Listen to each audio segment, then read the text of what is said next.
Bob kidnapped me. You got to save me out of Bob's house, man. I woke up and I was tied up and I was at Bob's house. You got to come get me. Can you please come, Bob? No, I'm just kidding. Good morning, guys. It's the Pine Point Sunday morning show. Good morning, guys. You got us both in the same location today. Oh, that was funny, man. We tried to do something different.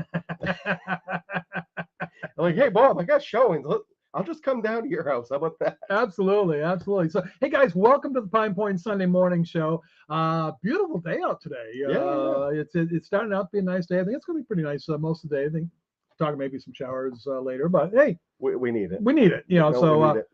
I hate to bring on rain, but and again, listen, as long as we have thunderstorms. Remember from my video yesterday, if anybody's watched it, remember Alexa taught me this. I don't know if it's true, but she's saying according to the Farmer's Almanac, 30 to 45 days after the last thunderstorm in September is when the first snowfall happens. So bring on those thunderstorms. Let's make it rain. I'm not so sure I'm looking forward to the snow, though. Well, no. I said bring on the thunderstorms to keep pushing it. To keep pushing it back. Yeah. I got you. Okay. So what they're saying is when the last thunderstorm happens in September, it's usually 30 to 45 days after that when we get our first snow. Interesting. Okay. Whether we get a big snow after that or whether it's a big snow or a small snow or just a dusting, which would shut down the south pretty quickly, but it does. Not here in Maine. We just keep going. We don't care if it's 6 feet on the road. We're just keep going, Just get off the road, guys. Yep. Absolutely. My youngest daughter lives in Wilmington, North Carolina, and usually, they'll get the cooler weather, but don't get a whole lot of snow. And every once in a while, I think like this last year, they got like an inch of snow, and it literally shut down the town for a couple of days. And she laughs. She actually enjoys going out at that point because nobody's on the roads. I went to a conference in Charleston, and the Uber, whatever the driver, the taxi driver, whatever it was, that we were talking to them. They said, just like a month ago, we had to shut down for a whole day because it was a little bit of ice. They're not prepared for it, unfortunately. No. Although my thought on that has always been, you've got plenty of independent contractors that you could probably go ahead and get in to go ahead and help out in situations like that. So the one thing that we never think about is they're not prepared because they don't have the same equipment as us. Mm-hmm. Mm-hmm. No, that's absolutely true. Nor the experience. Yeah. We get a lot of experience up here. Yeah. Everybody drives crazy though. Yeah. Well, no, and you're absolutely right. I think the way they pre-treat the roads and stay on top of it. I mean, it become quite a science, obviously, as to how to go ahead and keep things clear and keep folks safe. But you would think some of it would trickle on down. But they'd be prepared. As far as science has come, though, you'd think that they would have something to treat the roads that's not going to kill the cars. We either have potholes eating our cars. We got speed bumps now that are killing our cars. Get that right. We got liquid salt. Well, no, I don't think Maine uses liquid salt. Oh, they sure do. Do we use liquid sodium? Liquid sodium. Oh, that's not good. That's when you see them spraying the road, things like that. That's what they're spraying. And a lot of people don't realize that here in Maine, that liquid sodium is a 12-month problem. Because even when they're doing the cleaning of the roads come springtime, that liquid that you're using is again sodium water. It's funny because when I was helping my buddy to use cars, we always talked about never to buy a car in Vermont, and it's because they use the liquid sodium. Yeah. I didn't think they use that in Maine because you see it bouncing everywhere. Yeah, and I think they use both, but it depends on whether you're pre-treating or whether you're actually in the middle or the earlier part of the storm, obviously. No, for sure. But you'd think that we were highway engineers or something like that. We knew what we were talking about. I just drive down the road, dude. But guess what? We're actually realtors. Yeah. But we spend enough time on the roads, we get to see how they treat things. Yeah. I'm going to tell you one thing. If you ever see somebody spraying sealant on the side of the road, back off like 3 telephone pole lengths. Yeah. And I don't care. Let any guy, any girl, any idiot pass you. Just let them do it. Trust me. Yeah. Because you do not want that crap on your vehicle. I just had that with my truck, and it's horrible. Yeah. It cost $700, Bob. Yeah, I remember you saying your white truck was looking like a cookies and cream. Yeah, pretty much. And it looked like it had oil stains on it and everything else, browning and everything. Not good. Oh my god, no. I'm like, come on, it's my next truck. Can't have it. I know I beat the crap out of it sometimes. It has scratches, dings. Hey, that's part of truck life, guys. we're not a Mercedes. We're not anything crazy. Yeah, but you It's don't a want all that truck. kind of stuff No, on no, it. no, no, no, no, no. It just looks bad. Yeah. Don't get me wrong. I thought about it after. If we could have just got the peppered black speckles everywhere, Yeah. and it made it look even across the truck, I would have left it. Yeah, yeah. It kind of looked cool. Yeah, but it being smeared all over the glass was No. no bueno, right? No, it's like liquid something. You put the wipers on, you could just see all this film going back and forth. Right. Yeah, definitely not a good situation. No, for no, no, sure. no, no, no. But you know what? Enough of that stuff. Let's talk about real estate a little bit. Yeah, let's talk about real estate. We've got a couple things going on, obviously, and not to kind of deter away from the real estate, but you and I are going to be in Freiburg in a couple weeks. Oh yeah. Oh yeah. It's gonna be a long week. I'm gonna have a lot of fun, don't you? You think he's dreading it, but he's not. No. Well, no. Hold on. I'm not gonna lie. I'm not gonna cover up for this guy yet. See, I'm enjoying. I want to go have fun. I want to enjoy it. Yeah. But I'll tell you, when people stop coming to the booth, and you're sitting there for 4 hours trying to find something to do, and then the Wi-Fi is not working very well, it's not. It gets long. It can be a long week, and they've actually extended it one day this year. So now it's not just 7 days. Yeah. It's 8. 8 days. Well, hold on here. It's always been 8 days. It's going to be 9 now. Because it usually starts on Sunday and ends on Sunday, so that's 8 days. So yeah, they're starting actually Saturday this year, guys. I think it's the Cumberland Fair that's like real up in arms about that. No. You got those lawsuits and all that. Yeah. But anyway, they're actually starting Saturday this year, going through to the following Sunday. So actually 9 days. So we get adding that one day to it. But we're going to be representing our PinePoint Realty, but Ward Cedar Log Homes there. Yep. Which we talked a little bit about last year. Yep. Don't buy pine. Don't buy pine. Trust me. I've been at enough of these conventions now. I've sat there, listened. You know, every complaint that comes to our table, it's about a pine log home. Yeah, get all excited. Go down to Hammond Lumber. Buy that nice pine thing. And don't get me wrong, it's nice. Mm-hmm. It's a nice product. It'll be a nice product for a few years. But it doesn't hold out unless you really, really maintain it. Mm-hmm. But the other thing, too, is the misconception a lot of people have is they think that... Technical difficulty. Godzilla got us. Hold on, guys. Let's get the camera set. My tiger cat decided he wanted to get into the picture, and that almost took us out. Yeah, just about took us. But no, the biggest misconception with log homes, though, you build a log home and you think it's brand new, it's nice and stained, nice and done well. But the truth is, the more you treat it early on, and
Oh, it says we're Okay. still live. Oh, okay. Well, all right, guys. So Open up the chat really quick. let's take a look here. Keep it going. You guys rock.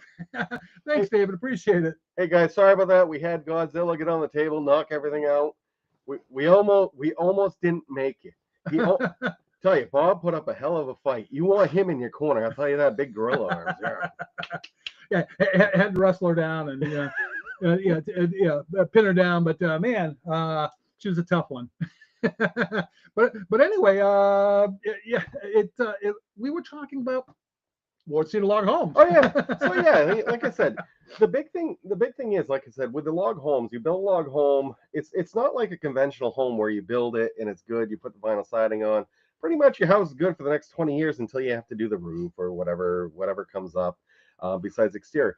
Well, the log home, you want to do it. You want to treat stuff early on. You want to make those treatments happen sooner than later. So you do your first year. You seal it, chink it, do a nice coat. Wait 2 years. Clean it.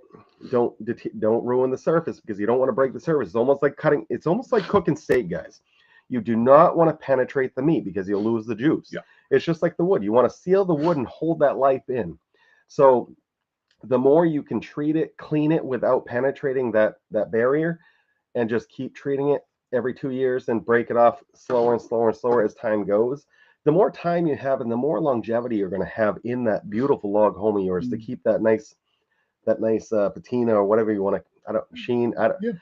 It just looks gorgeous. That wow factor of the nice stain, coming up to a log home. A lot of people buy them and don't touch them. And that's when you find out. You go there. I look at homes on the MLS all the time and I'm like, geez, that's going to take a lot. And that's when you end up with a painted log home and I'm like, they don't look that good. I'm sorry. No. Don't paint a log home. It just does. Stain it. It's not right. Bring out the wood, make that nice natural look. Yep. But it's your house. Like I said, I can't choose what you do, but I'm telling you, to keep that nice natural wood look, you want to treat it, but not penetrate it, kind of like cooking a steak. Yep. So whenever you think about log homes, think about steak. Yep. Hey, 2 and 2. Hey, steak and log homes.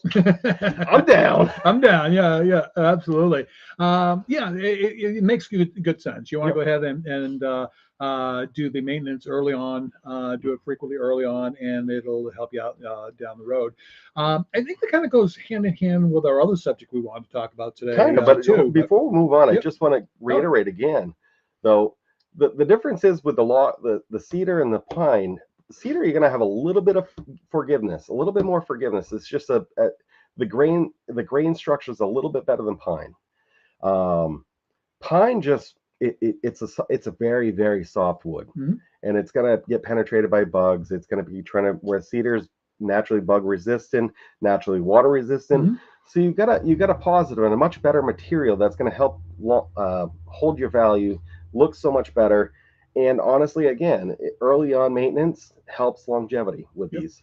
But again, I'll never ever when I build my own log home, it's definitely going to be cedar. I know I'm biased because I represent Ward, but just from knowing the facts, even if I didn't know, I would never buy pine again. Yeah. No, I would agree. Definitely a softer wood, doesn't have the insect and more importantly the water repellent features that a cedar has. Right, and don't get me wrong, I'm not talking about interior finish. I'm just talking about the outer walls. Yes. The walls that need to protect from the elements. Yeah. No, interior finish. It makes good sense maybe to go with pine if you want to go ahead and even off the price. You don't want to. Well, if you did your inside of your home cedar, it's going to cost a lot. Yeah, exactly. It's more expensive. Where it's not doing anything. So cedar is really just for your outside logs for the most part. Yeah, absolutely. But Bob, I wanted to talk about a subject. I think it kind of goes hand in hand with the other subject we were going to talk about, and something we don't talk about a lot really on the show, and that's purchasing land. Okay, because obviously if you're going to build a log home, you're going to have land to put it on. Yep. Okay, so let's talk a little bit about purchasing land. I know a lot of people, when I take calls on land, their thought is, man, I want to go ahead and build my own, brand new home on that land, have the way I want it, set it up the way I want it. And I don't really think that until we actually start talking about it more, people really think about the nitty gritty things that you Okay. really have to. So When it with comes so to with buying land, there's a lot to think about. First of all, you want to go down to you want to know, you want to go down to the town. You want to know your setbacks. Mhm. You want to make sure that you have enough road frontage to build. Believe it or not, that does determine buildability. Mhm. Um, if you have too little, there might be something about going through planning board getting approval, but that's not always the case. Mhm. The other thing too is when you're looking at land, I know a when you're going to look at land, bring a shovel. And if you really want to save some money on your soil tests and your septic designs, just dig one test pit. Obviously, if it's grassy area, don't dig it. Make sure you check with the seller. But if you're in the Sure. middle of the wood, if it's the middle of the woods, just dig one scoop. See if the water comes up. If the water comes up, you probably don't want to build there. Mhm. It's going to make it hard for a drainage field Mhm. for your septic. And this is all for your septic. Has nothing to do with anything else. Right. You can pretty much build everywhere. Don't get me wrong. Again, it goes back to that saying: you can do anything. It just costs money. Sure. Um, Yeah, you can build inside of the ledge if you want. right. It just costs money. Yeah. The more advanced things get, the more money it's going to cost. And the funny thing about breaking up land is everyone's like, oh, I want to break up the land. But there's also a lot of things to think about with breaking up land too. Access. Mhm. Are you going to have the access? Is the lot you're breaking up reasonable to do something with after the fact, or are you just creating something that it's not going to be usable later on? Somebody's going to have to go through litigation to get cleaned up. For example, one of the things I'm going through right now is getting a right of way cleaned up for a lot I'm selling. It has been tough. Mhm. We have like 7 different properties that this property goes through. Unfortunately, we thought the right of way was there, but nobody knew, and now we looked into it. It's not there. Hmm. So trying to get a right of way is very difficult, and the biggest key factor in getting a right of way is making sure that everybody's property that you go through to get to that property is on board with signing. Right. Otherwise, you might have to buy a signature, Mhm. and who knows what that's going to cost. It's really, there is no market, there's no value in it. Mhm. So you might be paying 50,000, you might be paying $1, you Yep. might be paying $100. I don't know. What matters, how much that person wants, Yep. how much they're going to hold up on you, or absolute worst case scenario, they won't give it to you. Yeah. So at that point, you just have no access to that property, deems it unbuildable. Yep. You really can't even do it. You legally, you can't even walk to it. Yep. You have to fly to it. Yep. I had a situation early on in my career Mhm. that just that exact thing happened. The property was a 10-acre parcel that actually the road to access it ran over 3 other people's property. The lady that owned the 10-acre parcel did not have a right of way even to her 10-acre parcel. Mhm. She had sold a half-acre portion to a friend of the son, and he was looking to sell it. And long story short, we wound up having a survey done at a cost of $5,300, Oh, geez. only to find out that this half-acre parcel was indeed landlocked when we were being told that it wasn't. Yeah, and that's the thing though, and then that's the other thing, especially when you're buying land or dealing with a homeowner. Make sure they know what they're doing. Make sure you're using somebody professional to look at it, third party, because everybody can go to the computer and learn anything. Mhm. And the trouble with doing that is, I don't know about you, but I've actually debunked more things I've found online than more things I've found good. Like the joke goes, where'd you get that information? Yeah, I got it online. Right. It's like You know, WebMD is not WebMD anymore. It's a lot of Web, I fake think that's MD, information. right? Yeah, it's basically that. It's everybody guessing and everybody's Yeah. experience. So making sure you're talking to an attorney. And attorneys are hard to get, especially right now in the state of Maine. I know at least I had a hard time finding somebody to help us with this. Mhm. I made like 30 phone calls, different 30 offices. Finally, I found an awesome guy. Thanks, Mike, if you're watching out there. He was able to help us put everything together. Now we're getting signatures, and now we're going to have that right away to get to that land. So that land is now marketable, usable, and buildable. Yep. Before, it's just, you can't even get to it technically, legally. But luckily, the homeowners let you pass through their lot. But Yeah. You definitely need to make sure that's deeded, and that's one of the big things with land. It sounds very simple, but it's actually more. I think it can get more complicated than Mhm. a house purchase. Oh yeah, no, I would agree because again, in this situation that I was describing, I mean, everybody said, "Oh yeah, I mean that road's been used for years and years and years and years. It's the only Hmm. access that this lady has to, to use it. Nobody's bothered with it, so don't worry about it." Hmm. Okay, but unfortunately, in our industry, we have to worry about that. Yeah. We need to make sure that do you have actual access, and if you don't, generally speaking, our advice has to be walk away. Hmm. And honestly, it goes beyond that. I've seen people try to write descriptions, and keep in mind those descriptions, especially if somebody has to borrow money on it. Don't cash is whatever. If somebody wants to pay cash, it's really the liability is on them. They make the decision Hmm. what they want to go for. But the troublesome is when you try to get a loan on it, and say that the description was made by Uncle Joe when he sold it off to Brother Bob, and so on, and then they sold it off to them, and this description keeps going. The description is literally from Bill's corner lot where his truck was parked to We see those. Steve's red wagon that disappeared 50 years ago, to Betty's corner of her house, to Jimmy's well. Yeah. You know, it I chuckle, but that's not that's not actually that far no, it's fetched. really not that far fetched, to be honest. But be careful with that. It's hard to transfer that, and the truth is, when you want to borrow money on that, if it's not a really legit, capable somebody understanding exactly how things are working, and things are getting more complicated because remember, every time somebody sues somebody, it screws everybody else Hmm. because it just makes it harder for us to do something, or it's harder for you to do something, Yep. because now we have to take more steps. We have to make sure more liabilities are Yes. covered. Um, you know, I know surveys are expensive, and there are less expensive routes to do things. Unfortunately, sometimes the survey is the only answer when it comes Mhm. to land, Yeah. just because you're literally, even as a survey, and a lot of people don't know this, it's not exact. There is no such thing as an exact acre. Hmm. It's always plus minus, and I think, honestly, I believe, I'm not a specialist on this, but I believe it has to do with the ups and downs Right. and honestly, there is changing. Contouring. Well, the Earth is changing. Look Yep. at the tectonic plates. Yep. That moves, Of everything course. shifts, and things change. Yep. So, like I said, surveys are always the best way to go. Talk to a title company, see what the options are. Even if you don't want to use a professional in that field Mm. to help you. That way, you do it right. That way, later on down the road, you're not having to answer for a mistake, or you're not somebody's coming back at you for that. Um, always cover your butt. Hmm. It's little things like that. Yeah. But to save money, you're buying land. Hmm. You want to check if it's really going to be an affordable buildability. Go with a shovel. It's middle of the wood. Just do one scoop. Check if water comes up. Water doesn't come up, it might be good. Is it the property you want?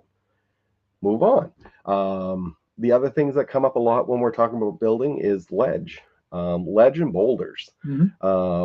I don't know, but you remember remember that boulder?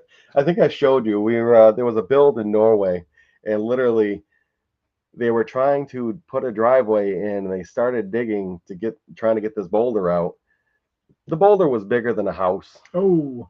and it looks really cool now, but literally the boulder is bigger than a house. I'm like, Wow. you're not moving that. You'd have to Yeah. blast it, and it's just nobody really wanted to pay for that. Yeah. So you have to work around it.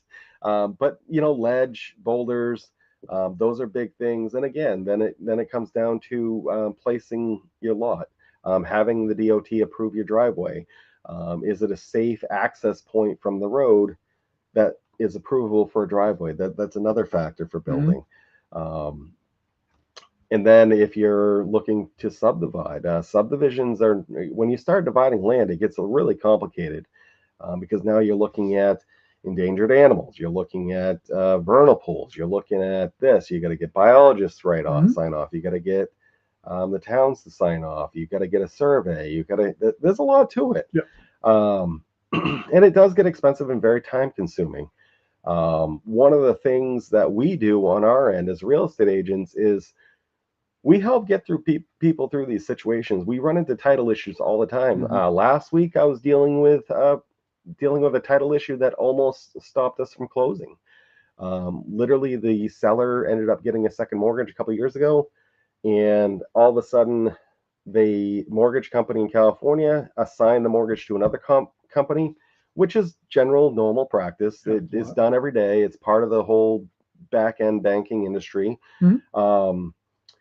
And literally, the holdup was they put the wrong page number, so they put the correct book in reference to the mortgage. To the mortgage. Yeah, on the mortgage. I mean, so the mortgage that they were sending over to another company, all it takes is one document that says, yeah, this mortgage is now controlled by this company. Mm-hmm.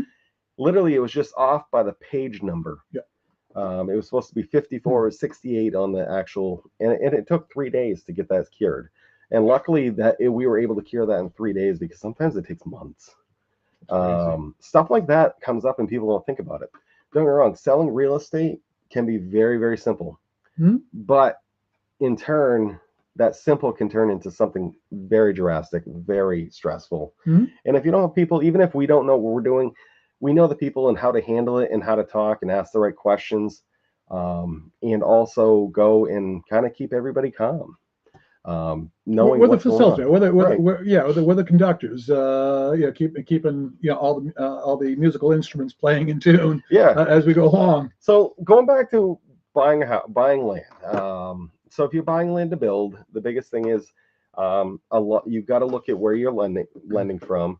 I have a lot of people look at a larger lot saying that they want 100 acres and they want to finance it. Well, the trouble with 100 acres in Maine, at least, not every bank will finance 100 acres. Mm-hmm.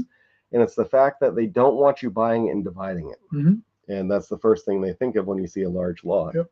So keep in mind, when you are shopping for land, you got to finance it. You got to make sure that the loan will actually accept that. And a lot of times that's why, even with houses, we're very adamant about knowing what you're pre-qualified for, because it has nothing to do with how much or how little. It actually has to do with our program and what the allowances are. Right.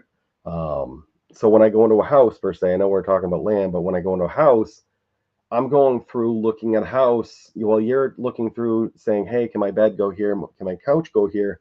I'm going through trying to pick up on what's going to come up in the situation. Can it be financed on? What can we do? What is a reasonable amount of things that we can get done before closing that's not going to stress everybody out and get beyond the financial ability? Because honestly, when you walk into a house and it needs sheetrock, it needs a roof, needs this, and the ceiling's leaking and stuff like that, well, if you're looking for an FHA financing, I'm probably going to tell you we can't do this one. Yeah. Now, if it has a little bit of paint needed on the outside, maybe one room needs to be finished and the seller's more than willing to get it done, hey, that's great. Work that one. But when you start talking about not labor intensive, when you talk about material heavy projects, not a good idea. There's a lot of money up front and people don't want to put up a lot of money. I don't want to tell a buyer to put up $10,000 for a roof, even though they don't own the house. Because I don't know about you, I've seen deals die the day before closing, and it's just not fun. Unfortunately, stuff happens. Yep, it's life.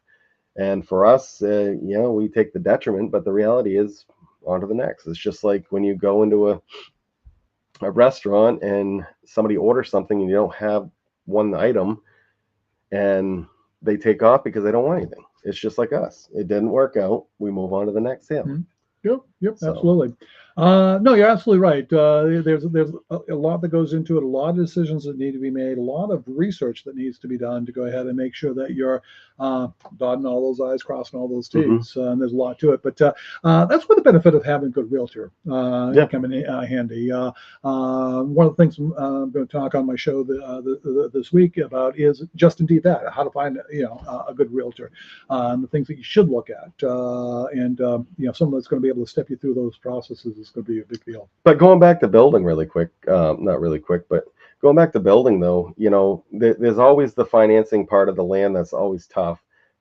It's much easier to finance a land under 10 acres. Over 10 acres, you start to get into that weary part where the lender might not want to do it. Many lenders might want to do it. Even some credit unions will only lend in certain counties. And credit unions are predominantly the biggest land lenders. Your banks typically don't touch it, and it has a lot to do with the the ambition of knowing it's a high, what is a high risk loan. Mhm. Land is considered a high risk loan where you can't get a 30-year on it just because it's not something that the lender sees as being your first to pay item. If you have to choose between paying your rent or your mortgage, you're not paying for that land. Right. That land's coming last. Your car payment's coming before that piece of land because it's just land. Yep. And it goes same with camps. When you're looking at a loan, saying, "Oh, why is it so hard to get a second mortgage for a camp or anything?" That's the reason. If you get into hardship and you need to decide what you're going to do, feed your family, pay your mortgage, keep the roof over your head, or pay for your car so you can get back and forth to work, you're not paying for that camp. That camp is the first thing to go. And their responsibility is to look out for their liability. So it's just like this. And keep in mind, it's not the government. It's funny. Somebody actually thought that the government was the one actually lending the money. No, they're large investors in the back end that have criteria for loan, and they're the ones that are actually making the decision. So if the loan fits that criteria, they're okay with it because a lot of times they only have so much money to give out at that point. So they take your loan and sell it off to the bigger markets. Right. That way that frees up their money to lend on more. Yep. So in turn, like I said, it's somebody's money. So if you're yelling, screaming about somebody not giving you a mortgage, not trying to be the bearer of bad news, but put your foot in their shoes. Would you want to give $300,000 to somebody that does not fit certain criteria? It doesn't work well. That's a lot of money. And again, seeing foreclosures in Maine, they can last 10 to 12 years. Just think, $300,000 a year money wrapped up for 12 years. And then you don't even get it back. Yeah, exactly. Yeah, it's definitely a tough situation. Certainly understand why they scrutinize it maybe a little bit more than they do, regular homes. But just for that reason, it's not going to be top of mind, when it comes to actually paying the bills when times get tough. No, but hey, that's all negativity, but it's wonderful buying a home. It's the greatest thing out there because you own a piece of something that can't be recreated. For example, I own 15 acres of land, and that 15 acres of land will never be recreated. It's mine. Somebody can't mimic it. It's the same exact thing for me. I can't mimic their lot. It's a house. You can take the same house, put it anywhere. It'd be a little bit different because it's not like it's a factory and put up by robots, and except maybe those 3D home printings could be exact. Yeah, I would think they might be. But you think cars would have the same issues and the same symptoms, but they don't because there's so many variables out there. It's just crazy. But no, again, owning a home is wonderful. Remember, you're not paying 100% interest. I know everyone feels like the interest rates are too high. But remember, if you're paying rent, you're paying 100%. You're not paying 5%. You're paying 100% interest. Yep. Because it all goes to the landlord. Yeah. So again, like I said, and don't get me wrong, there's nothing wrong with renting. Some people, that's all they should do. I'm going to be honest. If you don't like doing maintenance on your house, you don't like doing yard maintenance, or you don't ever want to have the capability to pay somebody to do it, you might want to rent. Yeah, no, absolutely. Let somebody else take care of it in that situation. All right, so I think we're about ready to wrap up for the day. We just started. I know, it seems like we just started. So any last words you think we should provide? Come see us in Freiburg, guys. Absolutely, yeah. Come see us there. We got some goodies we're gonna be giving away. So come on, sit down, see us. What are we giving away, Bob? Well, it's a secret. They'll have to come down and see us. I thought you were making cupcakes. No, I'm just kidding. But hey, again, have a great Sunday. Talk is free, so call us with all your real estate needs and your Ward Cedar Log home needs. Yeah, absolutely. So until next time, guys, expect an amazing day. Take care.